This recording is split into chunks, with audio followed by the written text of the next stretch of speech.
Rosamund Pike was surrounded by an air of mystery in Gone Girl, but in I Care a Lot, there is no mistake about her.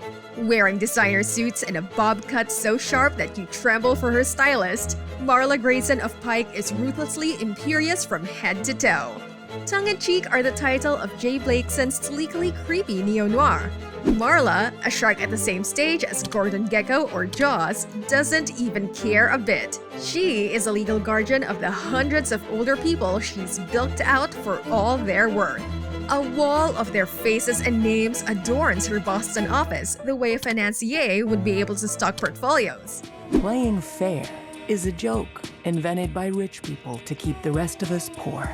The timing of I Care a Lot may not be optimal when so much real fear is stalking nursing homes. The scheme of Marla is especially loathsome, and the feeling of disgust only increases as writer-director Blakeson, the British filmmaker of the Disappearance of Alice Creed abduction thriller, portrays an interwoven structure of elder violence, all of which is cut by doctors and nursing home administrators.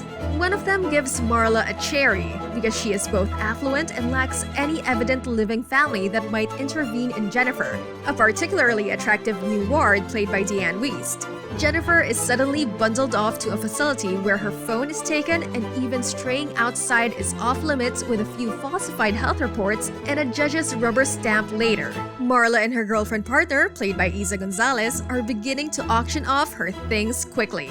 At this point, I Care a Lot seems poised to become another nightmare of unjust institutionalization, a rest home shock corridor. It is no less infuriating to see Diane Wiest locked up than Jack Nicholson being strapped into a mental institution.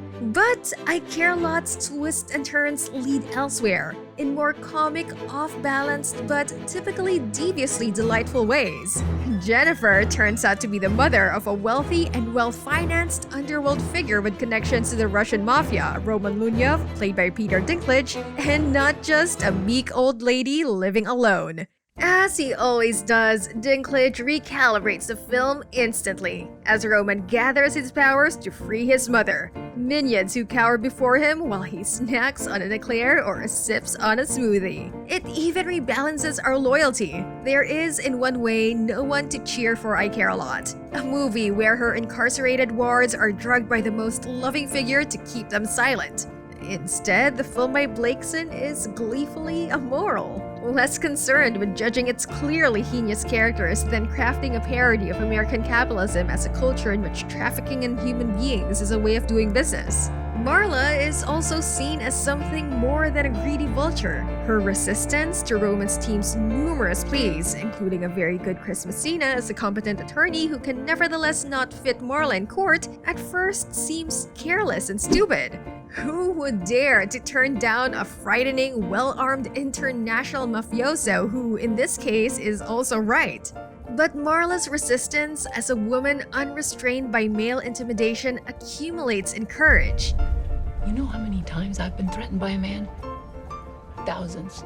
Is that a lot for a film about a crooked guardian appointed by a court? Yes. It doesn't all fit together, and ultimately, I Care a Lot doesn't have a way to solve its rather ridiculous plot. But it's a powerful, gripping, unpredictable pulp. And Pike pulls out something that few others could play as a protagonist. She's quite hateful, and she's completely compelling. A couple of low-grade genre movies like The Fifth Wave and The Disappearance of Alice Creed have been made by Jay Blakeson, but I'm here to say he's a big talent. I Care a Lot, while a catchier title could have been used, is a riveting film with a hairpin logic of its own. Blakeson's talk has a witty, subversive snap, and it's a doozy when he eventually gets around to setting up an action scene. Not because it's too exciting, it includes a car crash into a river, but because he takes his time and has you hanging on every moment. That's what Hitchcock did.